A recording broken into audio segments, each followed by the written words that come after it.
Friends, आपण आता discuss करणार आहोत क्रिस्टल सिस्टीम. आता क्रिस्टल सिस्टीम म्हणजे काय जनरली बघा, आपण ऑलरेडी बघितलं होतं क्रिस्टल स्ट्रक्चर काय असतं.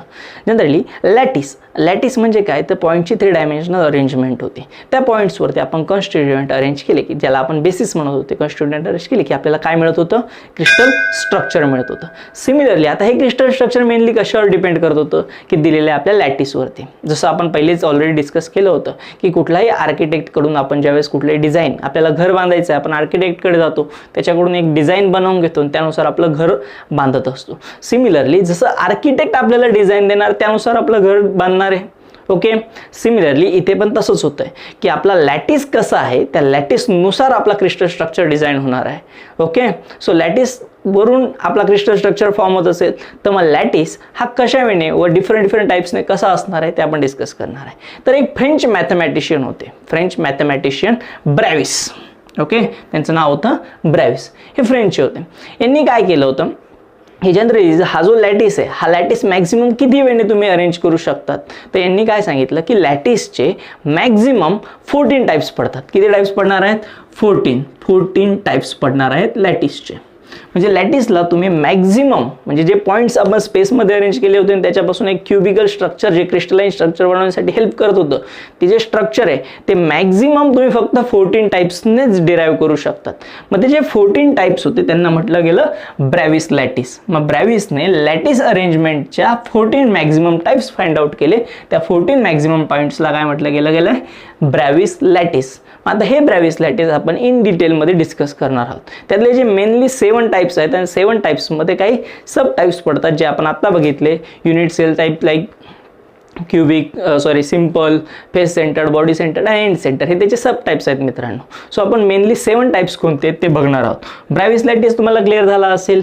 ब्रॅविसने काय सांगितलं होतं, फ्रेंच मॅथमॅटिशियन, त्याने लॅटिस हा 14 मॅक्झिमम टाइप्सने तुम्ही अरेंज करू शकतात अशा वेळेने सांगितलं होतं. आणि ते जे 14 टाइप्स आहेत त्यांना काय म्हटलं गेलं, ब्रॅविस लॅटिस. सो आता हे ब्रॅविस लॅटिस आपण इन डिटेलमध्ये डिस्कस करूया.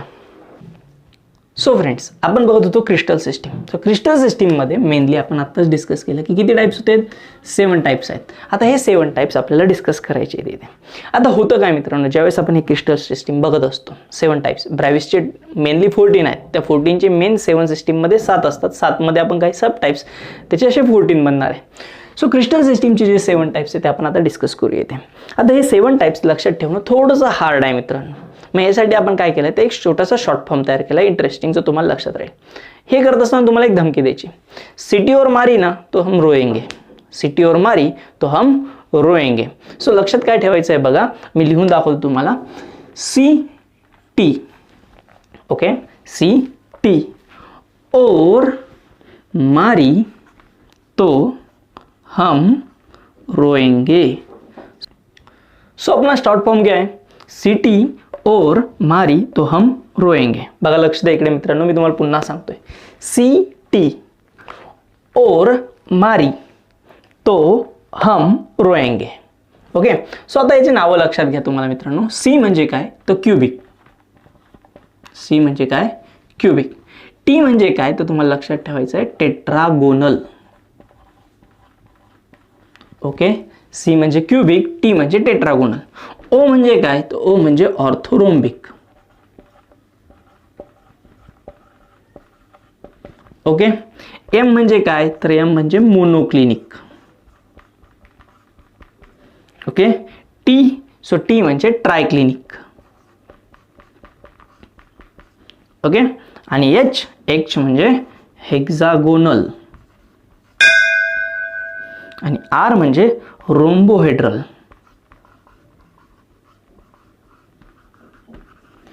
ओके, सो लक्षात द्या इकडे बघा, हे जर शॉर्ट फॉर्म तुमच्या लक्षात असेल तर यावरून तुम्ही नाव इझिली म्हणजे आठवू शकतात. सो सी टी और मारी तो हम रोएंगे. ओके, सो सी म्हणजे क्युबिक, टी म्हणजे टेट्रागोनल, ओ म्हणजे ऑर्थोरोम्बिक, एम म्हणजे मोनोक्लिनिक, टी म्हणजे ट्रायक्लिनिक, एच म्हणजे हेक्सागोनल, आर म्हणजे रोम्बोहेड्रल. आता हे मेन 7 टाइप्स आहे मित्रांनो. आता हे 7 टाइप्स कशाच्या बेसिसवर आले असतील बरं, तर जनरली आपण बघितलं की कुठल्याही युनिट सेलचे दोन पॅरामीटर्स होते, एक म्हणजे त्याची एज लेंथ आणि एक म्हणजे त्याचा अँगल, त्या एजमधला अँगल. सो एज लेंथ आणि अँगल याच्यामध्ये बघत असताना आपण आता ह्या प्रत्येक 7 सिस्टीममध्ये वेगवेगळे एज लेंथ आणि वेगवेगळे अँगल अशा वेळी असणार आहे. जनरली आपण बघताना बघितलं होतं बघा, क्रिस्टल सिस्टीममध्ये आपण जे एज लेंथ बघितल्या होत्या मित्रांनो, त्या एज लेंथ कोणकोणत्या होत्या? सो फर्स्ट एज होती ए, बी अँड सी. आणि आपण जे अँगल डिस्कस केले ते अँगल कुठले कुठले होते? ते अँगल होते आपले alpha, beta and gamma.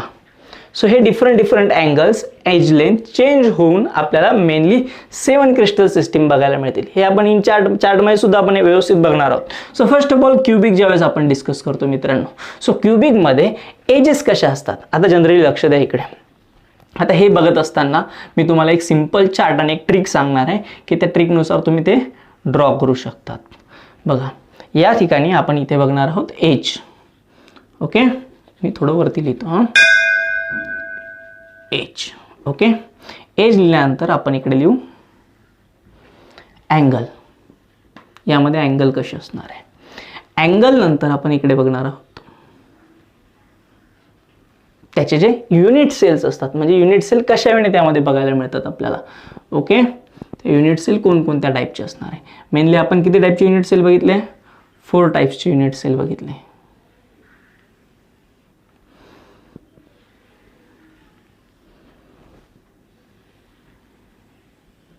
Okay, आपण किती टाईपचे युनिट सेल बघितले? 4 टाईप्सचे युनिट सेल बघितले होते. ते युनिट सेल कोणकोणते होते? जो पहिला होता आपला तो सिंपल क्यूबिक युनिट सेल होता. जो दुसरा होता तो होता आपला बॉडी सेंटर्ड युनिट सेल. जो थर्ड होता तो होता फेस सेंटर्ड युनिट सेल. आणि जो लास्ट होता आपला तो होता एंड सेंटर्ड युनिट सेल. आता याच्या बेसिसवरती आपण त्यांना क्लासिफाय करणार आहोत. बघा लक्ष द्या इकडे व्यवस्थित. ट्रिक एकदम सोपी आहे मित्रांनो. फर्स्ट ऑफ ऑल आपण cubic, tetragonal, orthorhombic, monoclinic, triclinic, hexagonal आणि रोम्बोहेड्रल या सगळ्यांच्या एजेस कशा असतात? तर ज्यावेळेस आपण यांचे क्यूब किंवा यांचं लॅटिस स्ट्रक्चर ड्रॉ करतो तर त्यावेळेस प्रत्येकामध्ये एज लेंथ कशी असते ते बघा आणि ते ड्रॉ करण्याची ट्रिक पण बघा व्यवस्थित. सो तुम्ही जर अशा वेळेने शॉर्ट फॉर्म लक्षात ठेवला असेल तर तुम्हाला हे ड्रॉ करणं एकदम इझी आहे. सो फर्स्ट ऑफ ऑल मी क्यूबिकमध्ये सांगतो बघा. क्यूबिकमध्ये होतं काय? ह्या ज्या एजेस असतात A is equal to B and B is equal to C. म्हणजे ह्या क्यूबिकमध्ये सगळ्या एज, जनरली नावच क्यूब आहे मित्रांनो, मग क्यूबमध्ये सगळ्या एजेस कशा असतात? Same. A is equal to B is equal to C. जशा क्यूबिकच्या तशाच last one rhombohedral, A is equal to B is equal to C दाखवायचं आहे तुम्हाला. ओके, सो सेकंड वन टेट्रागोनलमध्ये होतं काय? तो A is equal to B but B is not equal to C. म्हणजे बघा एक साईड चेंज होते. सिमिलरली मग हेक्सागोनलमध्ये पण तुम्हाला काय करायचं आहे? A is equal to B, B is not equal to C. आता मध्ये राहिले किती? 1 2 3. बघा दोघांच्या सगळ्या साईड्स इक्वल होत्या. इथे एक साईड डिस्टर्ब झाली, इथे एक साईड डिस्टर्ब झाली. आता इथे किती साईड डिस्टर्ब होतील? दोन्ही साईड डिस्टर्ब होतील. आणि A is not equal to B, not equal to C. A is not equal to B, not equal to C. A is not equal to B, B is not equal to C. एकदम easy. आता edges तुम्हाला समजले असतील. बघा फर्स्टची आणि लास्टची edge same होती. Second and second last same, मधल्या 3 सेम. आता अँगल्सकडे जाऊया आपण. अल्फा, बीटा आणि गॅमा अँगल्स कसे असणार आहे? अँगल्स पण अशाच वेळेने आपल्याला बघायचे. एकदम इझिली आहे बघा angle. So first of all cubic, alpha is equal to beta is equal to gamma. सगळे अँगल्स यामध्ये असतात 90 डिग्री. ओके, क्यूबमध्ये सगळे अँगल्स किती असतात? 90 डिग्री. सिमिलरली सेकंडमध्ये पण alpha is equal to beta is equal to gamma are is equal to 90 degree. थर्डमध्ये पण alpha is equal to beta is equal to gamma is equal to 90 degree. Okay, अशा वेळेने तुमचे 3 झाले. आता खाली काय चेंजेस होतात बघा लक्ष द्या इकडे. 4 बघितलं आपल्या. 4 मध्ये काय चेंजेस होतो? फर्स्ट ऑफ ऑल आपल्याला हा बीटा म्हणजे बेटा धोका देतो. कसा धोका देतो? So alpha and gamma is equal to 90 degree. So alpha is equal to gamma is equal to 90 degree but beta is not equal to 90 degree. इथं बीटा 90 डिग्री नसतो, म्हणजे एक अँगल हा 90 डिग्री नाही. आपल्या या केसमध्ये बघा, या केसमध्ये होणार काय? ते या केसमध्ये आपल्याला तिघ, आता बेटा जर बाहेर पडलाय तर सगळ्यांमध्ये वेस कळतं होतं. बघा लक्ष द्या इकडे. मग alpha is not equal to beta, beta is not equal to gamma आणि all are not equal to 90 degree, कोणीही इथे 90 डिग्री राहणार नाही. घरातला बेटाच बाहेर पडून गेल्यानंतर घरातलं कोणीही 90 डिग्री म्हणजेच एका ठिकाणी राहत नाही. सो नेक्स्ट केसमध्ये होतं काय मित्रांनो, बघा लक्ष द्या इकडे. आता बेटा बाहेर पडला, मग गॅमा म्हणजे मा म्हणजे आईला पण राग येऊन जातो. सो इथे अल्फा अँड बीटा हे 90 डिग्री होऊन जातात. अल्फा अँड बीटा 90 डिग्री होतात, पण गॅमा हा 120 डिग्री होऊन जातो आपला. गॅमा किती होतो, 120 डिग्री होत असतो. आणि लास्ट केसमध्ये होतं काय, सो लास्ट केसमध्ये आपल्याला काय असतं बघा, इथे बीटा 90 डिग्री नसतो. सो सिमिलरली इथे तुमचा गॅमा हा 90 डिग्री नसतो. So alpha is equal to beta is equal to 90 degree, but gamma is not equal to 90 degree.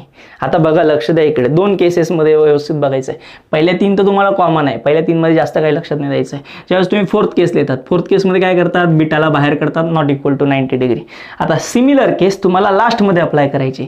पहिल्यांदा बीटाला नॉट इक्वल टू 90 डिग्री दाखवायचा, लास्टमध्ये gamma is not equal to 90 degree. दोन्ही case तुमच्या सेम झाल्यात. Beta पहिले बाहेर, इकडे गॅमा बाहेर, नॉट इक्वल टू 90 डिग्री. या दोघांमध्ये व्यवस्थित बघा, या दोघांमध्ये होतं काय, ही केस तर एकदम सोपी, कोणीच 90 डिग्री नाही आहे. आणि या केसमध्ये अल्फा बीटा 90 डिग्री आहे, gamma is equal to 120 degree असतो. हेक्झागोनलमध्ये तुम्ही व्यवस्थित बघितलं असेल की ज्यावेळेस आपण हेक्झागोनल स्ट्रक्चर ड्रॉ करतो, आपली बेन्झिन रिंग तुम्हाला माहिती असेल सगळ्यांना. मग या बेन्झिन रिंगमध्ये 2 अँगलमध्ये जो अँगल असतो तो असतो 120 डिग्री. सो हेक्झागोनलमध्ये जो एक अँगल असतो तो असतो 120 डिग्री. सो लाईक दिस तुम्हाला अशा वेळी दाखवायचं आहे. आता ह्या प्रत्येकामध्ये काही ना काही सब टाइप्स पडत असतात. मग सब टाइप्स कोणकोणते युनिट सेलचे, simple cubic, body centred, face centred, end centred, हे टाइप्स होते युनिट सेलचे. मग हे युनिट सेल्स कशा वेळी डिराईव्ह केले जातात तर बघा लक्ष द्या इकडे. तुम्हाला एक मी नंबर लक्षात ठेवायला सांगतोय, तो नंबर आहे 3242. काय नंबर लक्षात ठेवायचा आहे, 3242. मग 3242 काय असतो मित्रांनो, बघा लक्षात इकडे. जो फर्स्ट क्युबिक युनिट सेल आहे त्याच्यामध्ये 3 सब टाइप्स पडतात. त्याच्यामध्ये सिंपल क्युबिक पण असतो, बॉडी सेंटर्ड पण युनिट सेल बघायला मिळतो आपल्याला, आणि फेस सेंटर्ड युनिट सेल सुद्धा बघायला मिळतो क्यूबमध्ये, ज्यावेळेस क्युबिक क्रिस्टलाइन स्ट्रक्चर असतं. सेकंड 2 मीन्स व्हॉट, त्याच्यामध्ये टेट्रागोनल आहे. मग टेट्रागोनलमध्ये आपल्याला 2 स्ट्रक्चर बघायला मिळतात.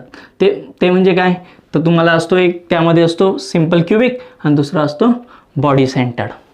Okay, so body centred. Last one is third one is at fourth. बघा 4 आहे तिथे. मग 4 मीन्स व्हॉट, तुम्हाला याच्यामध्ये 4ही सबटाइप्स बघायला मिळतील, 1 2 3 4. आणि जो लास्ट वन आहे दॅट इज 2. मग 2 म्हणजे काय, तर त्याच्यामध्ये 2 मोनोक्लिनिकमध्ये लक्षात ठेवा, एक मिळतो आपल्याला सिंपल आणि दुसरा मिळतो डायरेक्टली एंड सेंटर्ड. सिंपल आणि एंड सेंटर्ड अशा वेळेला तुम्हाला बघायला मिळतात. आणि उरलेले जे 3 आहेत, ट्रायक्लिनिक, हेक्झागोनल, रोम्बॉइडल, यांच्यामध्ये फक्त आपल्याला सिंपल क्युबिक युनिट सेल बघायला मिळतो, बाकी कुठलाही टाईप यामध्ये बघायला मिळत नाही. बघा लक्ष द्या मित्रांनो, आपले हे जे 7 क्रिस्टल सिस्टीम्स आहेत आणि या 7 क्रिस्टल सिस्टीममध्ये कोणकोणते युनिट सेल्स मिळतात, हे 14 युनिट सेल मिळतात. तुम्ही काउंट करू शकतात. बघा 1 2 3 4 5 6 7 8 9 10 11 12 13 and 14. हे 14 टाइप्स आहेत युनिट सेलचे. मग हे युनिट सेल्स आपल्याला या मेन 7 क्रिस्टल सिस्टीममध्ये अरेंज केलेले असतात. मग आता तुम्हाला कळालं असेल क्युबिकमध्ये कोणकोणते, simple cubic, body centred, face centred. Similarly टेट्रागोनलमध्ये कोणते, सिंपल क्युबिक, बॉडी सेंटर्ड. आता नंबर कसा लक्षात ठेवला आहे, 3242. 3242 फक्त हे अरेंज व्यवस्थित करा, simple, body centred, face centred आणि एंड सेंटर्ड. ओके, सो 3242 लक्षात ठेवायचे. पहिल्याच्या 3, दुसऱ्याच्या 2, नंतर 4, नंतर परत 2. फक्त 2 आपल्याला एक पहिल्याने एक शेवट दाखवायचा आहे. सो आय होप तुम्हाला ही 7 क्रिस्टल सिस्टीम इझिली समजली असेल. व्यवस्थित प्रॅक्टिस करा मित्रांनो आणि ड्रॉ करायचा प्रयत्न करा. सो फ्रेंड, आता क्रिस्टल सिस्टीम तुमच्या पेज नंबर 7 वरती सुद्धा, टेक्स्टबुकच्या पेज नंबर 7 वर बघायला मिळेल. बघा इमेजमध्ये पण तुम्हाला बघायला मिळते ही सिस्टीम कशा वेळेने डिराईव्ह केलेली दिसते. ओके, सो अशा वेळेने ही इमेजमध्ये बघा तुम्हाला पहिल्यांदा क्युबिक दिलेला आहे, त्यानंतर बाकीचे एक्झाम्पल्स त्यामध्ये दिलेले आहेत. बघा सिंपल, बॉडी सेंटर्ड आणि फेस सेंटर्ड असे तुम्हाला स्ट्रक्चर्स त्यामध्ये बघायला मिळत आहेत. सो आपण हे स्ट्रक्चर्स आणि हे अशा वेळेने आपण बघितलं आहे एवढं सगळं. सो आय होप तुम्हाला क्लिअर झालं असेल. चार्ट पुन्हा बघा, शॉर्टमध्ये डिस्कस करा. हा पॉईंट तुम्हाला CET साठी सुद्धा हेल्पफुल असणार आहे, कारण की CET मध्ये विचारलं जातं की ट्रायक्लिनिकमध्ये कोणत्या साईड्स इक्वल्स आहेत, कोणत्या अँगल्स इक्वल्स आहेत आणि किती टाईपचे युनिट सेल्स त्यामध्ये फॉर्म होत असतात. सो अशा वेळेने तुम्हाला हा टॉपिक हेल्पफुल असणार आहे. सो फ्रेंड्स, आता बघा आपण काय करतोय तिथे, number of particles present in unit cell. एखाद्या युनिट सेलमध्ये किती पार्टिकल्स प्रेझेंट असतात ते आपण डिस्कस करूया. मेनली आपण इथे 3 टाईपचे युनिट सेल्स घेतले. त्यातला first one is a simple cubic unit cell, second one is a body centred unit cell आणि third one is a face centred unit cell. आता तुम्ही म्हणणार सर यामध्ये पार्टिकल्स कसे, तर पार्टिकल्स कसे असणार आहे मित्रांनो बघा व्यवस्थित. आपण first of all simple cubic unit cell असणार आहे. आता पार्टिकल्स म्हणजे काय मी तुम्हाला क्लिअर करतो, पण पहिलेच डिस्कस केलं ॲटम्स, मॉलिक्युल्स किंवा आयन्स यांच्यापासून जो क्रिस्टल बनतो, क्रिस्टल स्ट्रक्चर्स बनतो, मग ॲटम्स, मॉलिक्युल, आयन्सला आपण काय म्हटलं गेलं आहे, पार्टिकल म्हटलं गेलं आहे. आता आपण ज्यावेळेस युनिट सेल डिस्कस केला त्यावेळेस मी तुम्हाला सांगितलं की सिंपल क्युबिक युनिट सेल्सच्या कॉर्नरला पार्टिकल्स असतात. मग आता कॉर्नरला पार्टिकल्स कसे असणार आहे कन्सिडर करूया आपण. आता सिंपल क्युबिक युनिट सेल आपल्याकडे आहे आणि याच्याकडे हे 8 कॉर्नर्स आहेत मित्रांनो. First, second, third, fourth, fifth, sixth, seventh आणि 8 हे 8 कॉर्नर्स आहेत. आता ह्या प्रत्येक कॉर्नरला समजा मी एक युनिट सेलला एक पार्टिकल ड्रॉ करतोय बघा. आता हा कॉर्नर कन्सिडर करूया. आता हे जसं मी यासाठी ड्रॉ केलं तसं सगळ्यांसाठी असणार आहे मित्रांनो बघा लक्ष द्या. ज्यावेळेस मी या युनिट सेलच्या एका कॉर्नरला पार्टिकल ड्रॉ करतोय, समजा हा एक पार्टिकल स्पेरिकल पार्टिकल्स मी घेतला आणि जो पार्टिकल्स मी ते या कॉर्नरला अरेंज केला, तसा इथे अरेंज केला आहे. सिमिलरली बाकी सगळ्या कॉर्नर्सला सेम वेने असणार आहे. ओके, लाईक दिस, अशा वेने असणार आहे. आता यात होतं काय बघा लक्ष द्या इकडे. आता हा क्यूब तयार करायचा आहे आपल्याला, करेक्ट. आता क्यूब तयार करत असताना हा जो स्पेअर आपण इथे ठेवला आहे that is called a particle. हा पार्टिकल आपण इथे ठेवल्यानंतर तुम्ही जर व्यवस्थित बघितलं तर या स्पेअर्सचा मोस्ट ऑफ द पार्ट या क्यूबच्या बाहेर आहे, करेक्ट. आता बघा मी त्या पार्टला हायलाइट करतोय, राईट, बरोबर आहे. बघा मोस्ट ऑफ द पार्ट काय आहे, क्यूबच्या बाहेरच आहे.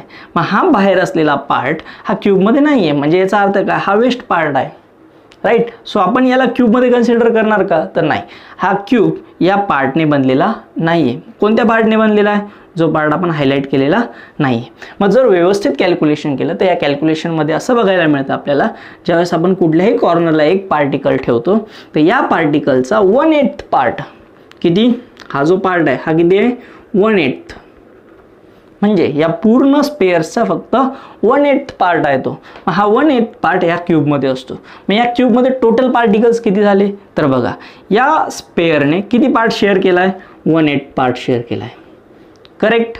1/8 पार्ट शेअर केला आहे. असे किती कॉर्नर्सला आहे, 1 2 3 4 5 6 7 आणि 8 कॉर्नर्सला आहे. So multiply by 8, multiply by 8. So total किती आले रे, 1.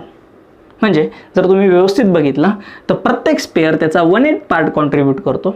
असे 8 स्पेअर 8 टाइम्स 1/8 पार्ट्स यांचे कॉन्ट्रीब्यूट करतोय आणि त्याच्यापासून काय बनतो आपला सिंपल क्युबिक युनिट सेल बनतोय. सो हा युनिट सेल किती पार्टिकलचा मिळून बनलेला आहे, फक्त 1 पार्टिकलचा मिळून बनलेला आहे. ओके, सो याच्यामध्ये नंबर ऑफ पार्टिकल्स किती प्रेझेंट आहे, 1 पार्टिकल प्रेझेंट आहे, बाकी एम्प्टी स्पेस असणार आहे. मग तो 1 पार्टिकल कशाने प्रेझेंट आहे कळालं तुम्हाला. सो एक स्पेअर किती शेअर करतो, 1/8. कॉर्नरवाला 1/8 शेअर करतो, लक्षात घ्या. कॉर्नर आहे म्हणून 1/8 शेअर होतो, हां, प्रत्येक टायमाला 1/8 शेअर होत नाही. सो नेक्स्टकडे जाऊया आपण, बॉडी सेंटर्डकडे जाऊया. बॉडी सेंटरचं स्ट्रक्चर तुम्हाला माहिती होतं. बॉडी सेंटरमध्ये काय असतो, तुमच्या बॉडीच्या सेंटरला एक स्पेअर असतो आणि कॉर्नरला किती असतात, 8, बरोबर. प्रत्येक कॉर्नरला एक स्पेअर आणि बॉडीच्या सेंटरला किती, 1. आता बघा हा झाला तुमचा कॉर्नर, राईट. या कॉर्नरला मी स्पेअर घेतला आहे आणि एक बॉडीच्या सेंटरला घेतला आहे.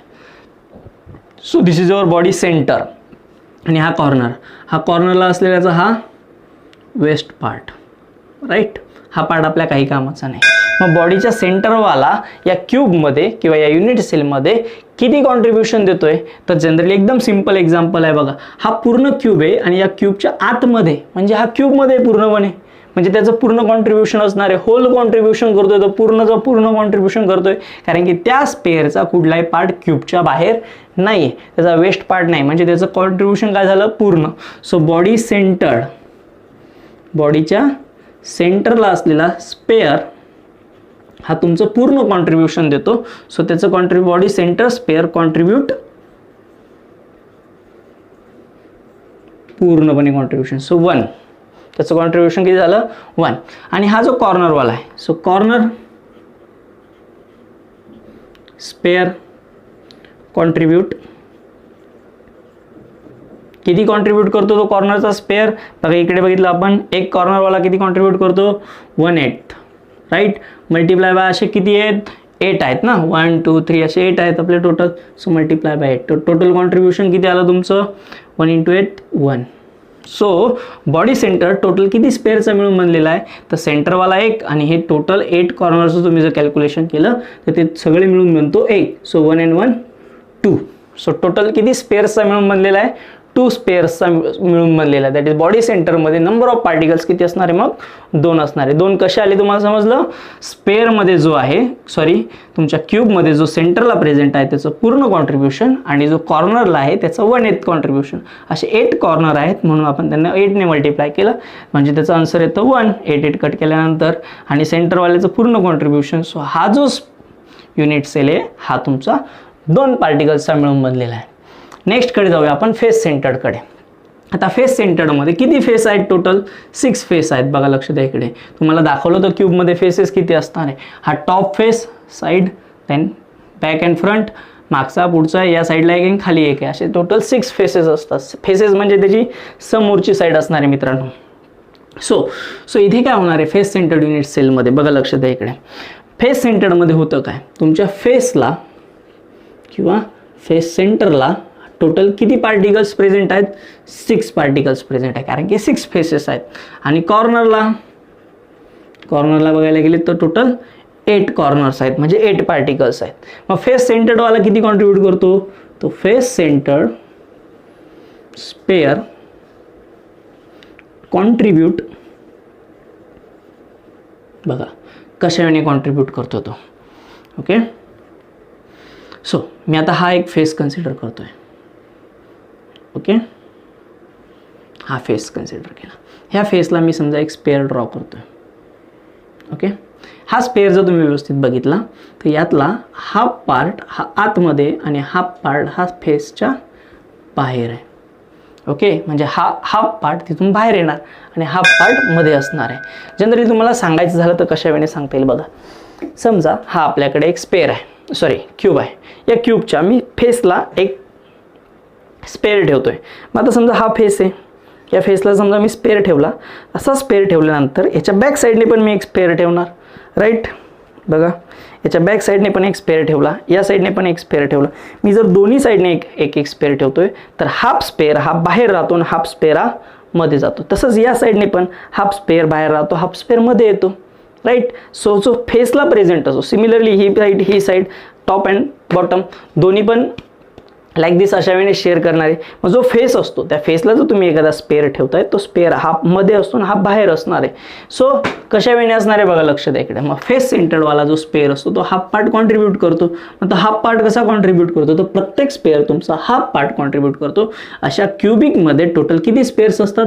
6 स्पेअर्स असतात. मग हे 6 स्पेअर्स मल्टिप्लाय बाय 6. मग मल्टिप्लाय बाय 6 केल्यानंतर तुमचं आन्सर किती येते मित्रांनो? इथे 3 आन्सर येत आहे. म्हणजे फेसवाले किती कॉन्ट्रीब्यूट करतात? 3 पार्टिकल कॉन्ट्रीब्यूट करतात. आणि as it is corner sphere contribute, corner sphere किती कॉन्ट्रीब्यूट करतात तुमचे? 1/8 multiply by 8 that is 1 contribute करतात. So total number of particles present here 3 + 1 4. किती पार्टिकल्स प्रेझेंट आहे तुमचे? 4 पार्टिकल्स प्रेझेंट आहेत फेस सेंटर्डमध्ये. आता पुन्हा एकदा शॉर्टमध्ये बघूया आपण. सिंपल क्यूबिकमध्ये काय करायचं? प्रत्येक कॉर्नरला एक स्पेअर ठेवायचा. प्रत्येक कॉर्नरचा स्पेअर हा 1/8 पार्ट कॉन्ट्रीब्यूट करतो. असे 8 कॉर्नर म्हणून 8 ने मल्टिप्लाय केलं, टोटल 8 स्पेअर होते. प्रत्येक स्पेअरचा 1/8 पार्ट. अशा वेळी आन्सर आला तुमचं 1 पार्टिकल. मग सिंपल युनिट सेल कितीचा बनलेला आहे? 1 पार्टिकलचा मिळून बनलेला आहे.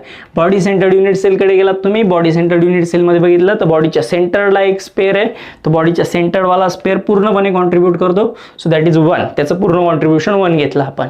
आणि 8 कॉर्नर्सला 8 स्पेअर घेतलेत. प्रत्येक स्पेअर 1/8 कॉन्ट्रीब्युशन करतोय. मल्टिप्लाय बाय 8 केलं, आन्सर आलं 1.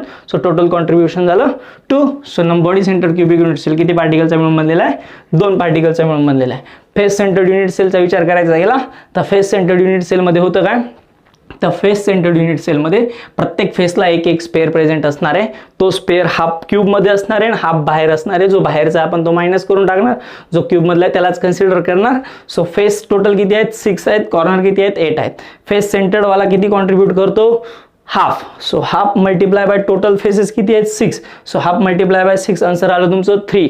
सो फेसवाले स्पेअर किती अरेंज करतात 3. ओके, किती कॉन्ट्रीब्यूट करतात 3. सो कॉर्नर स्पेअर किती कॉन्ट्रीब्यूट करतात बघितलंय आपण 18 मल्टिप्लाय बाय 8 आन्सर आलं तुमचं 1. सो 3 + 1 टोटल किती कॉन्ट्रीब्युशन झालं 4. सो FCC ची व्हॅल्यू जर विचारली तर number of particles present here is 4. BCC मध्ये नंबर ऑफ पार्टिकल्स 2 आणि युनिट सेलमध्ये सिंपल क्युबिकमध्ये number of particles is made up of 1. So like this तुमचे number of particles present in the unit cell clear होत आहेत.